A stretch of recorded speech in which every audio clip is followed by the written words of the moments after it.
말씀은 감사가 만드는 인생의 순수함이라는 제목입니다. 마크 트웨인이라는 작가를 여러분 잘 아실 거예요. 미국의 유명한 작가인데요. 이 작가가 어떤 소설을 썼냐면 톰 소유의 모험, 허클베리 핀의 모험, 지금 잘 아실 거예요. 어릴 때 많이 보셨을 텐데 제가 이 톰 소유의 모험을 제가 유일하게 TV로 만화 영화를 TV로 이렇게 봤던 유일한 영화이기도 합니다. 저는 이렇게 만화를 이렇게 많이 본 스타일은 아니어가지고요. 근데 톰 소유의 모험은 제가 이제 어릴 때 본 기억이 나요. 그런데 사실 이 마크 트웨인은 소설가이기도 하지만 기자로서 훨씬 더 유명한 명성이 있었던 사람이죠. 그래서 그가 남긴 유명한 말이 있는데 그것이 뭐냐면 망치를 든 사람에게는 모든 것이 못으로 보인다. 망치를 든 사람에게는 모든 것이 못으로 보인다. 여러분 어떤 말일까요? 아마도 손에 망치를 들고 있으면 모든 사물을 뭔가 내려쳐야 되고 뭔가 박아야 되는 그런 못으로 본다는 얘기겠죠. 아마도 손에 무엇을 들고 사느냐에 따라 그러니까 사물을 바라보는 관점이 달라진다는 의미일 것입니다. 여러분, 저는 여러분의 손에는 지금 무엇이 들려 있습니까? 저는 여러분의 손에 십자가의 은혜가 들려있기를 간절히 바랍니다. 그러면 여러분이 바라보는 모든 것이 은혜가 될 것이고요. 또 우리가 바라보는 모든 것이 감사가 될 것입니다. 오늘 추수감사주일 함께 나눌 말씀을 통하여서 저와 여러분의 삶에 주님을 향한 감사가 회복될 수 있게 되기를 예수님의 이름으로 축복합니다. 오늘 말씀은 우리가 잘 알고 있는 본문이죠. 바로 주님께서 10명의 나병 환자를 만나셨어요. 그 10명의 나병 환자를 만나셔서 고쳐주신 이야기입니다. 그 이야기는 그 10명의 나병 환자를 만나는 장면부터 시작이 되는 것이죠. 우리 11절과 12절 말씀, 오늘 본문 11절, 12절 같이 한번 읽도록 하겠습니다. 시작.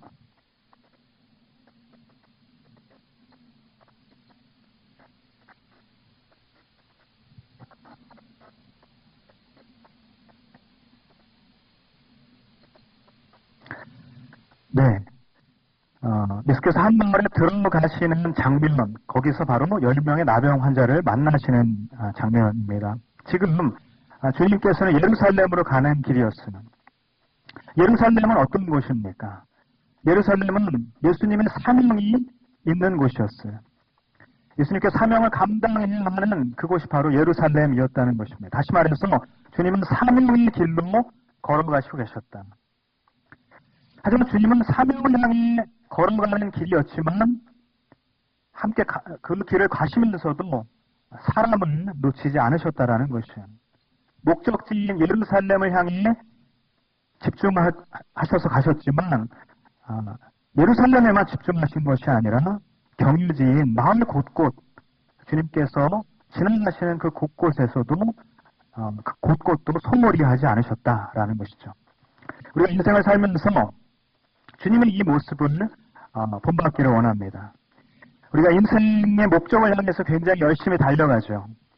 하지만 지금 내가 있는 곳, 지금 나와 함께 하는 사람들, 그 사람들을 소중히 생각해야 한다는 것이죠.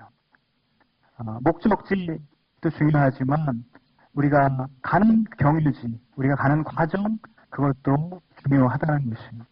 오늘 주님께서는 사명을 향해 가셨지만 사람을 눈여겨 보셨다라는 것이죠. 저는 우리 인생에서도 목적을 향해 달려갈 때에 지금 내가 있는 이곳 또 지금 나와 함께하는 사람들을 놓치지 아니하고 그 사람을 향한 사랑의 마음을 함께 나눌 수 있게 되기를 예수님의 이름으로 축복합니다. 자, 그런데 주님이 지금 11명의 나병 환자를 만나시는데 그 만난 곳이 어디인가? 마을 안이 아니라 마을로 들어가는 길목이라고 하는 것이죠. 다시 말해서 마을 바깥이라는 것입니다. 나병 환자들은 마을 안에 살 수 없었죠. 율법상 그들은 부정하다고 여겨졌기 때문에 마을 바깥에서 살 수밖에 없었던 것이에요. 그런데 지금 이 지역, 주님께서 사마리아와 갈릴리 사이로 지나가셨다라고 하는데, 지금 이곳을 지형적으로 잘 살펴보면 갈랄리아가 아니라 갈릴리와 사마리아 사이에 위치해 있다라고 기록을 하고 있어요. 자, 이 사이라는 말, 이것은 바로 원어적으로 보면 경계라고 해석할 수 있는데요. 다시 말해서 사마리아와 갈릴리의 경계를 지나가셨다. 그 말은 무엇입니까?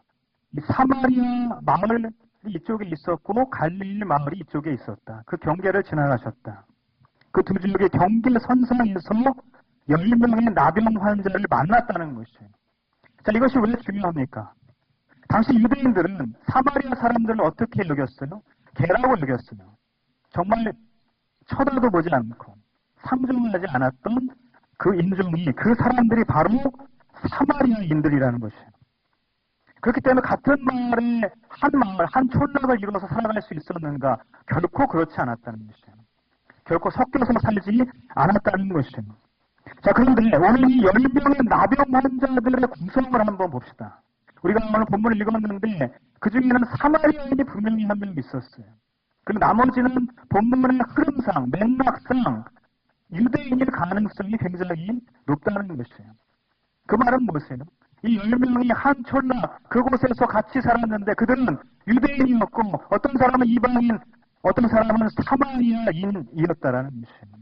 그들이 같이 모여서 살았다는 것이에요. 갈릴리 마을에서 쫓겨난 유대인 나병 환자들, 그리고 사마리아 마을에서 쫓겨난 사마리아 나병 환자들이 같이 있었다. 여러분, 정말 유대인들이 혐오하는 사마리아인들 아닙니까? 사마리아인들이 증오하는 유대인들이 아니었습니까? 그런데 지금 이 나병 환자들은 그곳에서 자신들의 촌락을 만들어서 같이 함께 살아갔다는 것이죠.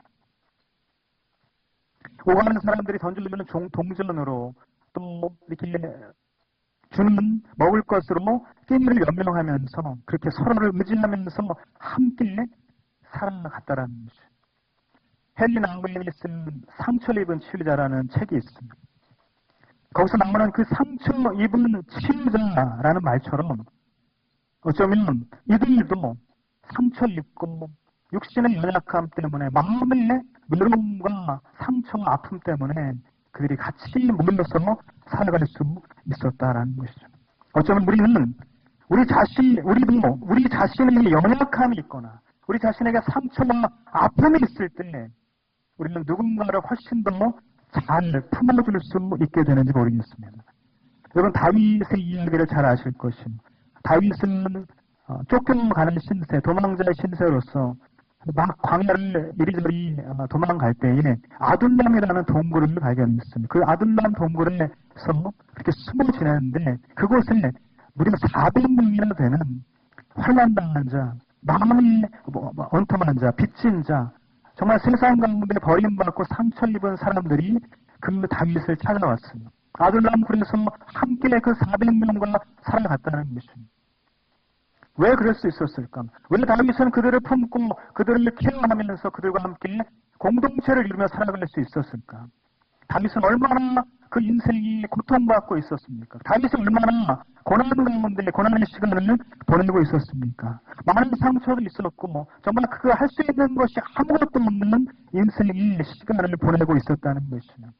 그런데 다윗은 바로 그때 그가 연약했기 때문에, 그가 부족했기 때문에, 그의 마음 가운데에 상처와 아픔이 있었기 때문에 그들을 품어주고 그들과 함께 살아갈 수 있었다라는 것이죠. 여러분, 주님은 연약한 인간의 모습으로 이 땅에 우리에게 다가오셨어요. 히브리서 4장 15절 말씀, 이는 우리에게 계신 대제사장은 우리 연약함을 동정하지 못하시는 분이 아니며 또한 우리와 동일하게 시험을 당하셨지만 죄는 없다. 죄는 없으신 분이다. 라고 그렇게 기록을 하고 있습니다. 주님은 우리와 똑같은 성정을 가지고 계시고 우리와 똑같이 연약한 육신을 가지고 살아가셨던 분이에요. 그렇지만 우리 모두를 혼신을 다해 끌어안으시려고 그 연약한 인간의 모습을 친히 감당하시고 이 땅에 오셨다라는 것이에요. 그 모습 그대로 아픔 가운데, 고통 가운데, 고난 가운데 십자가를 지셨다라는 것이에요. 여러분, 우리 모두는 연약합니다. 우리 모두는 부족합니다. 누구 하나 잘나는 사람 없습니다. 다 부족한 부분이 있고 다 연약한 부분이 있습니다. 하지만 그렇기 때문에 우리는 누군가를 더 잘 품을 수 있는 것입니다. 그렇기 때문에 우리는 더 잘 누군가를 안아줄 수 있다는 사실을 기억해야 된다는 것이죠. 그러므로 여러분, 내가 연약하다고 누군가를 섬길 수 없는 것이 아니고 내가 부족하기에 누군가를 위해서 헌신할 수 없는 게 아니라는 것이죠. 부족하고 연약하지만 그 마음이 있다면 그럼에도 누군가를 품어줄 때에 그 모습을 하나님께서 기뻐하시는 것이죠. 그 모습이 주님께 기쁨이 된다는 것이죠. 저는 여러분이 우리를 품어주신 주님처럼 누군가를 품어줄 수 있는 주님의 사람이 되기를 예수님의 이름으로 축복합니다. 주님과 나병 환자들이 만나게 되는 그 순간, 여러분 그 순간을 한번 상상해 보세요. 나병 환자들의 입장에서 봤을 때에 주님을 만났을 때 얼마나 기뻤을까요? 흥분을 감추지 못했을 것이에요. 많은 소문을 들었을 것이에요. 어떤 마을에서는 나병 환자를 손을 얹었더니 그 나병 환자가 깨끗이 나았대. 그 소문을 들었을까요? 못 들었을까요? 그 소문을 들었을 것이에요. 근데 그 소문의 주인공, 그 예수님이 바로 눈앞에 있는 것이에요. 흥분을 감출 수가 없었어요. 하지만 그들은 주님께 다가갈 수가 없었어요. 그토록 간절히 기다리는 그 순간에도 그들은 나병 환자였기 때문에 부정한, 격리된, 분리되어서 살아갈 수밖에 없는 그런 존재였기 때문에 멀찍이 서서 그저 주님을 바라보며 외칠 수밖에 없었던 것입니다. 뭐라고 외칩니까? 예수 선생님, 제발 저희를 불쌍히 여겨주십시오. 그리고 주님은 그들의 그 절규를 들으시고 그리고 뜻밖의 말씀을 하시는 것이죠. 우리 14절 말씀 같이 한번 읽도록 하겠습니다. 시작.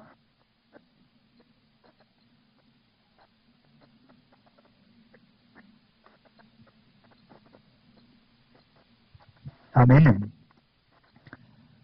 다시 한번 따라할까요? 순종은 기적을 경험하게 합니다. 믿으십니까? 아멘. 제사장들이 가서 너희 몸을 보이라.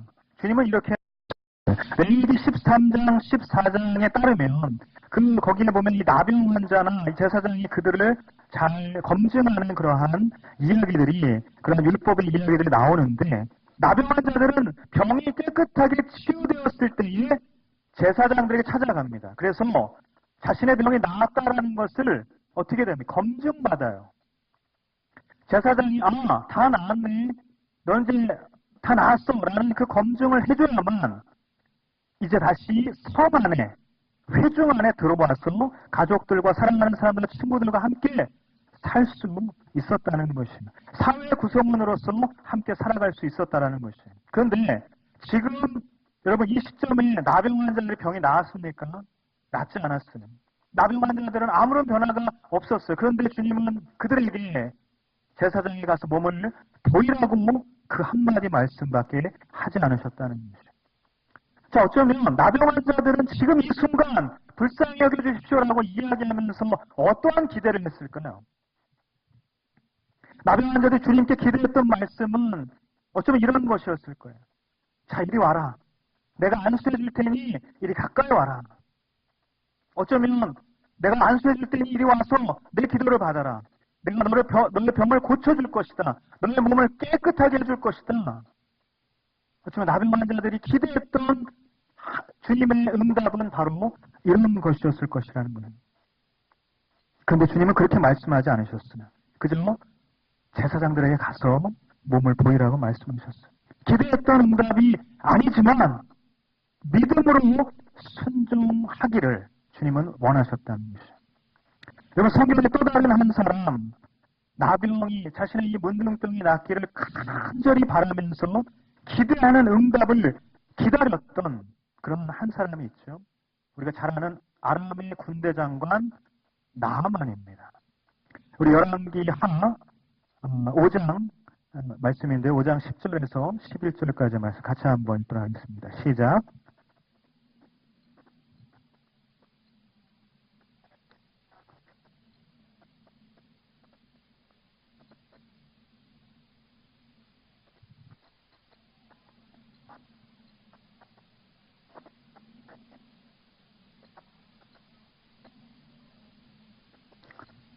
손을 흔들어. 아멘. 지금 나만이 내 생각에는 이렇게 이야기를 했어요. 아람의 군대 장관이 나아만에게 이제 아내가 있었는데 이 아내의 여종이 있었습니다. 이 여종이 누구였냐면 이스라엘에서 데리고 왔던 이스라엘 사람의 한 아이, 여자아이였습니다. 그런데 이제 그 아내를 섬기면서 종의 역할을 했었는데 그 여자아이, 그 여종이 하루는 우리 주인이 이스라엘에 가셔서 이스라엘의 사마리아 지역에 있는 한 예언자를 만나시면 이 나병이 깨끗하게 나을 수 있을 텐데 라는 말을 이 부인에게 합니다. 그래서 이 부인은 그 이야기를 했죠. 나아만이 그래? 그래서 왕을 찾아갑니다. 아람 왕에게 찾아가서 내가 이스라엘의 어떤 사람을 좀 만나야겠습니다. 그 사람한테 가면 그 사람한테 기도받으면 병이 낫는데요. 그러니 나에게 재물도 주시고 편지를 좀 써주셔서 이스라엘 왕에게 잘 전할 수 있는, 그래서 내가 그 사람을 만날 수 있게 좀 해주십시오. 그래서 아람의 왕이 편지를 써주고 각종 이 금은보화를 챙겨서 나아만 장군을 보냅니다. 나아만이 가서 이제 도착을 해요. 그런데 그 소식을 이스라엘 왕이 이제 듣고 그 편지를 받고 읽었습니다. 이러한 사람이 있는데 군대 장관이 있는데 이 사람이 나병이 걸렸는데 나병 좀 치료해 주시오 라고 적은 것이 이스라엘 왕이 어떻게 반응했는가? 대노를 한 거예요. 아니 내가 어떻게 나병을 낫게 하느냐, 어떻게 이런 사람을 우리한테 보내서 지금 뭐자는 얘기냐, 막 이렇게 대노를 합니다. 혹시 이 사람 보내서 우리 정탐하려고 하는 거 아니야? 이 사람 보내서 우리 이렇게 좀 전쟁을 준비하려고 하는 거 아니야? 그런 마음을 갖게 되는 것입니다. 그래서 못을 찢고 대노를 하는 장면이 나오죠. 바로 그 장면을 듣고 사람들이 이제 엘리사 이 예언자에게, 이 선지자에게 그 이야기를 전합니다. 그래서 엘리사가 그 이야기를 듣고 아니 그 사람 저한테 보내세요 라고 이야기를 하죠. 그리고 나서 이제 이 나아만 장군이 자신의 신하들과 같이 이 엘리사의 집에 찾아가는 장면인 것이에요. 찾아갔는데 뭐라고 이야기합니까? 직접 나와서 얘기하는 것도 아니고 자신의 사활을 보내서 나아만 장군한테 그렇게 이야기해. 요단강 가지고 7번 씻어. 그렇게 하면 나을 거야. 이렇게 이야기하는 것이에요. 나아만이 어땠을까요? 아니 지금 뭐 하자는 거야. 직접 나와서 나 얼굴 보고 얘기하는 것도 아니고 이 종 보내가지고 나한테 하는 얘기가 지금 요단강 가가지고 7번 씻으라고? 그 더러운 물에? 더 많은 깨끗하고 큰 강들이 있는데 왜 하필 거기야? 이렇게 하면서 어떻게 돌아가죠. 하지만 결국은 사람들의 이 설득에 못 이겨서 요단강에 가서 7번 몸을 씻자. 바로 나병이 낫게 됐다라는 것입니다. 내 생각에는 직접 나와서 이렇게 해줄 줄 알았는데 도대체 나한테 뭐 하는 거야? 라는 마음이 나만에게 있었다라는 것이죠. 여러분, 우리가 기도할 때 주님은 내가 기도하는 응답을 주지 않으실 때가 있어요. 그런 거 경험해 보셨죠? 나병 환자들이 기대했던 말씀, 그 응답, 나아만 장군이 생각했던, 기대했던 그 반응을 주님은 하지 않으실 때가 있다라는 것입니다.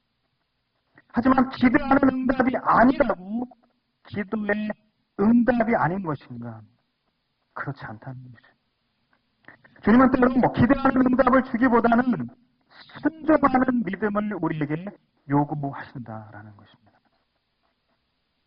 순종하는 믿음이 기도의 응답으로 연결된다는 사실이에요.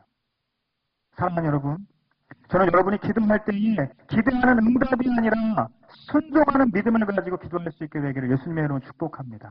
여러분 기도하면서 내가 기대하는 내 생각에는 이렇게 해주실 것 같고 이렇게 해주셨으면 좋겠고 이런 기대가 우리 가운데 있다는 것이에요. 우리가 그렇게 기도할 때가 너무나도 많다는 것이에요. 하지만 주님은 그것을 뛰어넘는 하나님의 섭리를 우리의 기도 가운데 역사하실 것입니다. 하나님 우리를 사랑하시고 우리를 선하게 인도하시기 때문이에요. 우리가 그 믿음 가운데 기도하며 나아간다면 하나님은 분명히 우리의 모든 기도와 간구를 응답하실 것이에요. 하지만 그 응답이 우리가 원하는 우리가 기대하는 응답이 아닐 때가 있다는 것이죠. 오히려 그것 말고 순종하는 믿음을 우리에게 요구하실 때가 있다는 것이죠. 우리가 정말 순종하는 믿음을 가지고 기도할 때에, 그러면 제사장들에게 가는 도중에 몸이 깨끗함을 나병 환자들이 얻은 것처럼 요단강에서 몸을 7번 씻자 병이 씻은 듯이 남은 큰 나만처럼 우리는 기적을 베푸시는 그 하나님의 은혜를 경험하게 될 줄 믿습니다. 나병 환자 10명은 모두 주님께서 말씀하신 대로 지금 제사장에게 이제 무작정 가는 길이었어요. 그런데 제사장에게 도착하기 전에 정말 몸이 깨끗해진 것이 아닙니까? 나은 거예요. 10명 모두 난리가 났을 거예요. 기뻐 활짝활짝 뛰었을 것이에요. 소리치면서 이게 어떻게 된 일인가? 도대체 이게 나한테 일어난 일인가? 내 병이 나았다. 내 몸이 깨끗해졌다. 내가 회복되었다. 정말 믿을 수가 없구나. 이런 말로 그들의 기쁨을 표현하면서 소리쳤을 것입니다. 그런데 여러분, 그 기쁨의 크기들, 그것들은 이 10명의 나병 환자들 모두에게 동일했겠지만 감사의 크기는 달랐다라는 것이죠. 우리 15절에서 16절 말씀은 읽도록 하겠습니다. 시작.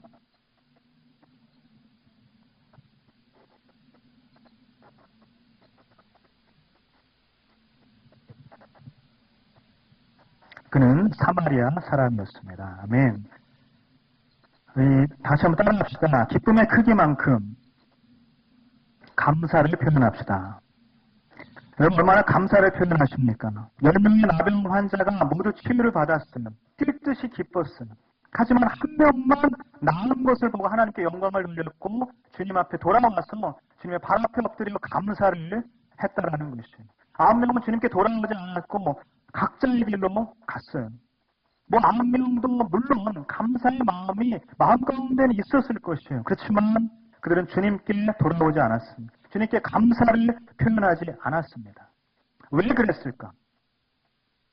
왜 그들은 그들의 기쁨의 크기만큼 감사의 표현으로 전환하지 못했을까? 묵상하면서 우리에게 주시는 메시지를 나눠보기를 원하는데요. 첫 번째, 당연하게 생각하면 감사가 축소된다는 것이에요. 다시 따라합시다. 당연하게 생각하면 감사가 축소됩니다. 언제부터였는지 모르지만 한 명, 2명 나병 환자들이 모이기 시작했을 것입니다. 그 중에는 평생 나병 환자로 살았던 사람이 있었을 것이고, 그 중에는 몇 년 동안 고통을 받았던 사람도 있었을 것이에요.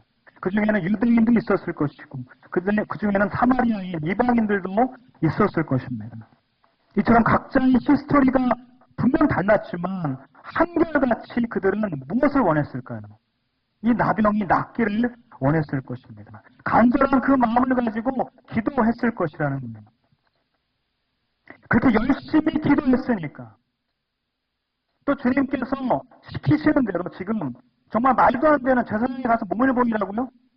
말도 안 되는 그 이야기였지만 주님께서 시켰기 때문에 단번에 순종했다는 것입니다. 열심히 기도하고 또 단번에 순종하고 그것을 믿었으니까. 그러니까 어쩌면 이제는 내가 치유받는 것, 내가 몸이 깨끗해지는 것 당연하게 여겼을지도 모른다는 것이죠. 그중에 유대인들은 아마 뿌리 깊은 선민의식이 있었기 때문에 그들은 이 주님이, 이 메시아라고 여기는 이 선생님이 자신에게 그렇게 했다는 것은 내가 선택받은 백성이고 하나님의 사랑을 받는 하나님의 사람들이니까 나를 이렇게 낫게 해주셨다는 선민의식의 기인한 당연함이 그들에게도 있었을지 모른다는 것이죠.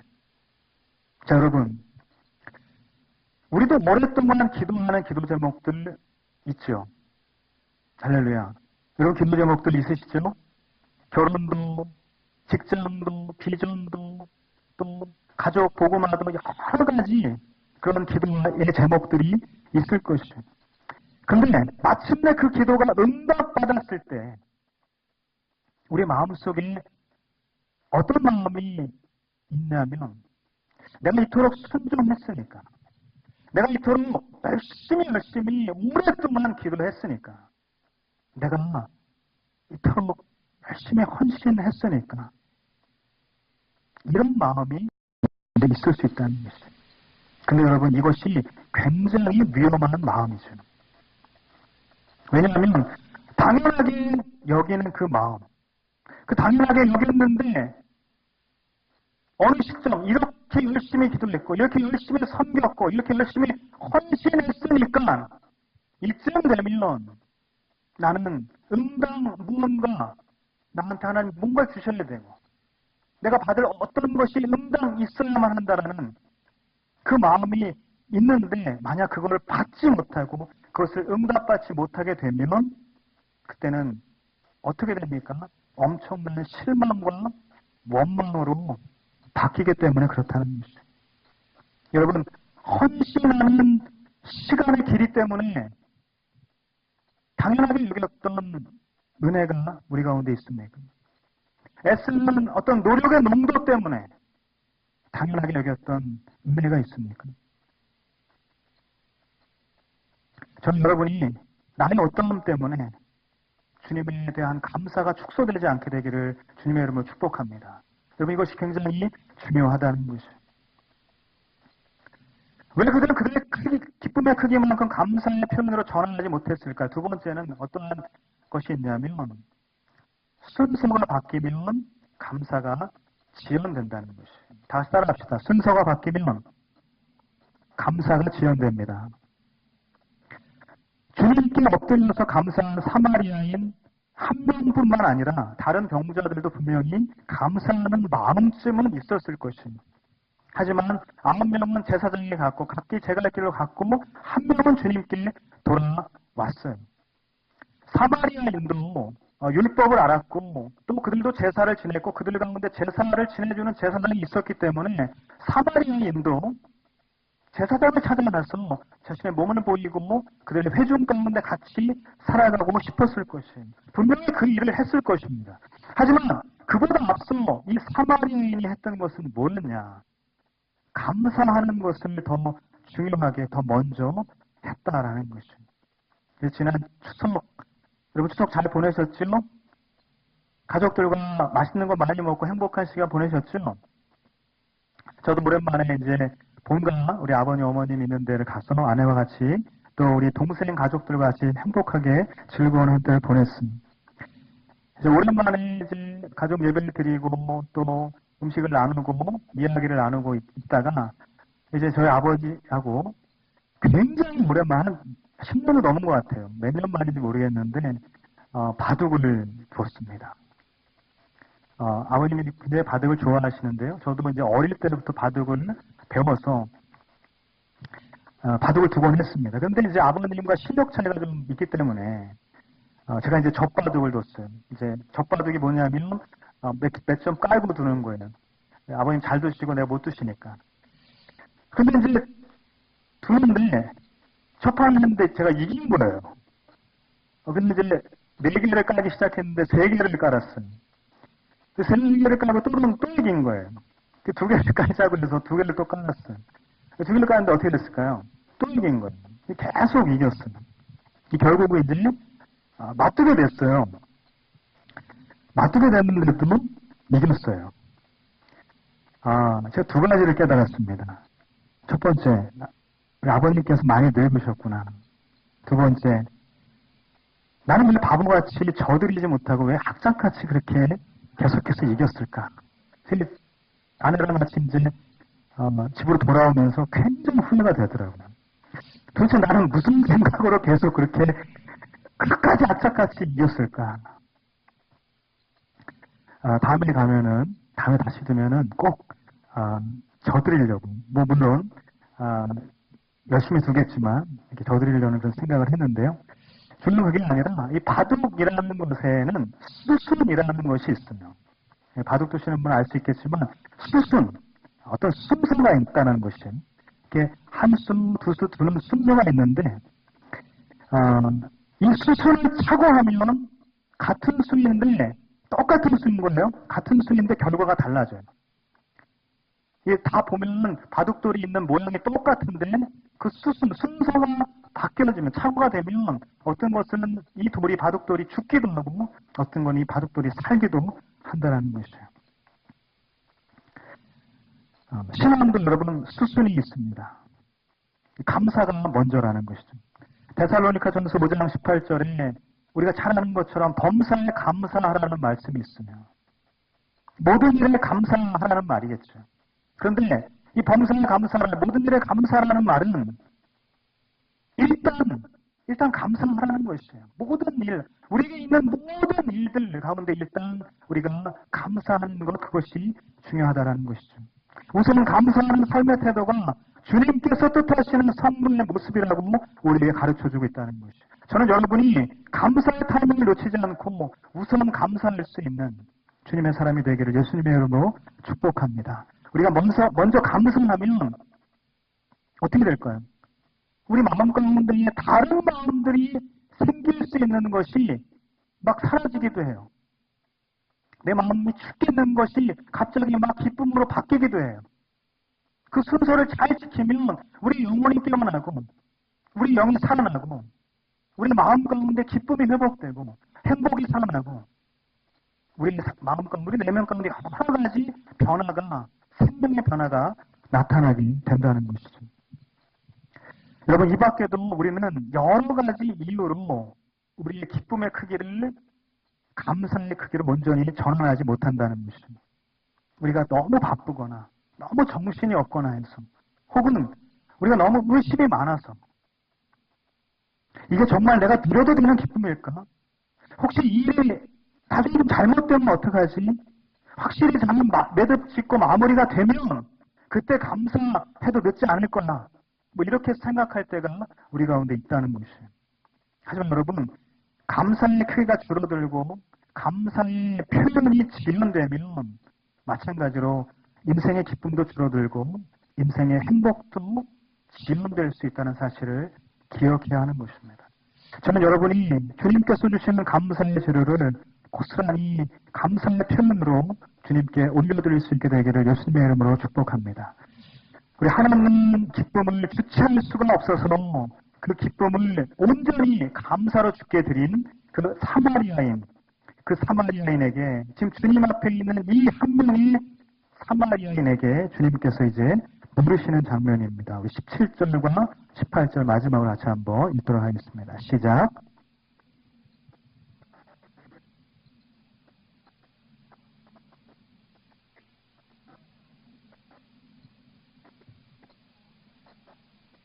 아멘.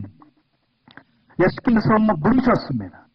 10명이 깨끗해졌는데, 그런데 9명은 어디가 있느냐, 어디에 있느냐라고 지금 말씀하시는 거예요. 우리 다 같이 한번 따라합시다. 감사는 인생의 선순환을 이룹니다. 10명이 깨끗해졌는데 9명은 어디 있느냐? 지금 사마리아인은 어디 있습니까?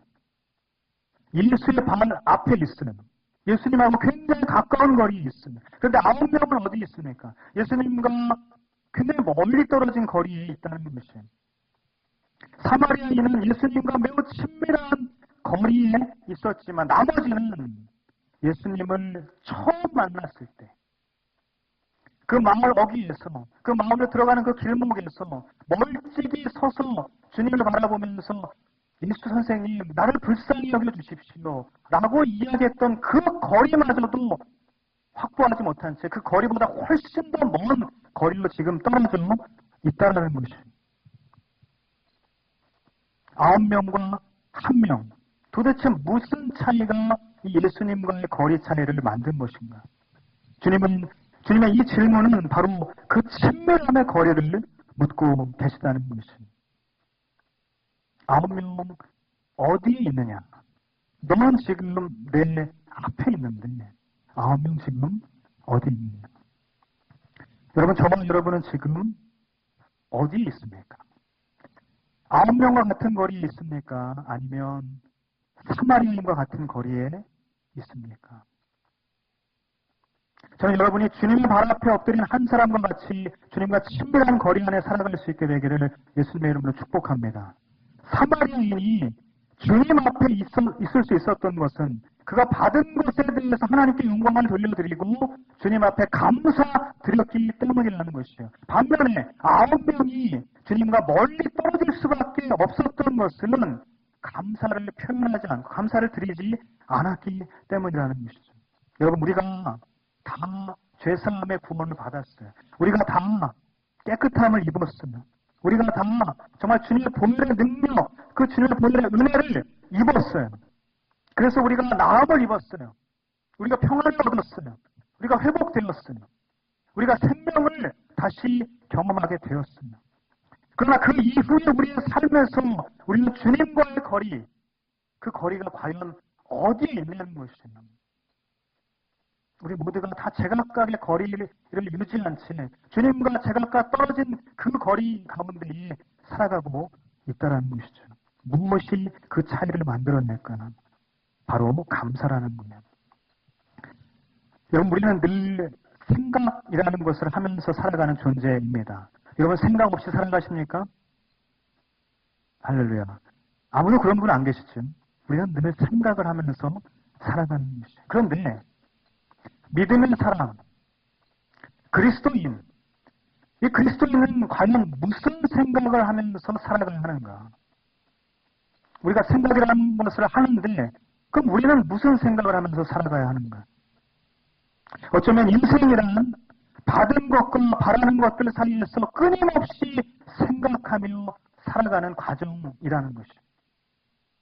받은 것이 있어요. 또 내가 바라는 것이 있어요. 근데 어떤 것을 더 많이 생각할 때에 우리의 삶은 풍성해질까요? 여러분, 내가 하나님께 받은 것을 많이 생각하면 내 안에 은혜가 넘치죠. 나눌 것이 풍성하죠. 내가 더 많이 베풀며 살아갈 수 있다는 것이죠. 하지만 내가 하나님께 바라는 것들을 많이 생각하면서 살아갈 때에 어떻습니까? 내 안에 채워진 게 없기 때문에 나는 줄 것이 없으며 나는 무언가를 자꾸 채우고 살아가야만 하는 그런 존재로 살아갈 수밖에 없다라는 것이죠. 그러므로 여러분, 우리가 받은 것을 많이 생각하며 살아갈 때에 우리의 인생은 어떻게 된다? 풍성해진다는 것이죠. 그런데 오늘 본문을 통해서 우리는 어떻게 받은 것을 더 많이 생각하면서 살아갈 수 있는가? 그것에 대한 해답을 발견하게 된다는 것이죠. 그것은 바로 감사라는 것이죠. 우리가 감사할 때 우리는 받은 것에 주목할 수 있게 되는 것이죠. 우리가 감사할 때 우리가 지금 가지고 있는 것을 바라볼 수 있다는 것이죠. 오늘 한 병이 나은 것에 감사했습니다. 그리고 그 감사를 표현했습니다. 지체하지도 않았어요. 미루지도 않았어요. 순서를 착오하지도 않았어요. 겸손하게 엎드려서 감사로 주님 앞에 나아갔어요. 그런데 감사하니까 어느샌가 주님이 바로 앞에 계셨던 거예요. 감사하니까 어느샌가 나는 주님이랑 굉장히 가까운 거리가 된 것이에요. 주님과 너무나도 가까운 거리에서 마주보게 되었고 주님과 너무나도 친밀한 관계가 될 수 있었다는 사실입니다. 여러분, 주님과 친밀한 관계가 되었다는 것은 주님을 더 많이 생각하게 되었다는 것이죠. 내가 사랑하는 사람 얼마나 많이 생각합니까? 그 사람하고 친밀할수록 나는 그 사람을 더 많이 생각합니다. 주님을 더 많이 생각하면 우리는 그분의 십자가의 은혜를 생각하지 않을 수 없는 것이죠. 떠올리지 않을 수 없다는 것이에요. 그래서 주님을 생각하면 생각할수록 나는 받은 것이 많고 나는 은혜가 넘치고 나는 풍성한 인생이 된다는 것이죠. 여러분, 감사 이 한 가지로 우리의 인생은 풍성한 인생의 선순환을 이루게 된다는 것입니다. 히브리서 12장 2절 우리가 잘 아는 말씀이죠. 믿음의 참시자요 완성자하신 예수를 바라봅시다. 믿음의 주여 온전케 하시는 예수를 바라보죠. 사랑하는 여러분, 사마리아인처럼 주님의 발 앞에서 주님을 바라보는 것, 바로 그것이 감사의 시작입니다. 우리는 감사하면 우리가 받은 것을 많이 주목해서 볼 수 있어요. 우리가 받은 것을 많이 보면 볼수록 내 안에 주님을 볼 수밖에 없어요. 내 안에 주님을 생각할 수밖에 없습니다. 그 주님을 생각하면 생각할수록 주님의 그 십자가 은혜가 내 안에 풍성하게 채워진다는 것입니다. 내 안에 십자가 은혜가 풍성하게 채워질 때에 우리는 그 풍성한 은혜를 나누지 않을 수가 없다라는 것입니다. 이것이 얼마나 풍성한 인생입니까? 이것이 얼마나 감사한 인생입니까? 감사한 그것이 우리 인생을 바꿀 수 있는 것입니다. 그러면 여러분은 예수 그리스도를 바라볼 수 있게 되기를 간절히 바랍니다. 그러면 여러분은 예수 그리스도를 생각할 수 있게 되기를 예수님의 이름으로 축복합니다. 우리가 바라보고 우리가 생각하는 그 주님, 그 주님으로 말미암아서 우리 인생은 감사라는 것으로 채워질 것입니다. 우리가 감사라는 것으로 우리 인생을 채울 때, 우리가 그것을 더 많이 생각할 때에 우리는 받은 것을 더 많이 주목하고 살아갈 수 있는, 그래서 나눌 것이 훨씬 더 많아지는 풍성한 인생이 될 줄 믿습니다. 그러면 저와 여러분의 인생이 다시금 십자가의 은혜로 채워질 것입니다. 이것이 선순환이에요. 그러면 받은 것을 더 많이 생각할 수 있는 감사의 사람이 될 줄 믿습니다. 한 주간 우리 인생의 삶의 자리 가운데 감사가 넘치는 삶으로 주님과 더욱 친밀해지는 우리 모두의 삶이 되기를 예수님으로 축복합니다. 이 시간 함께 기도하며 나아갈 때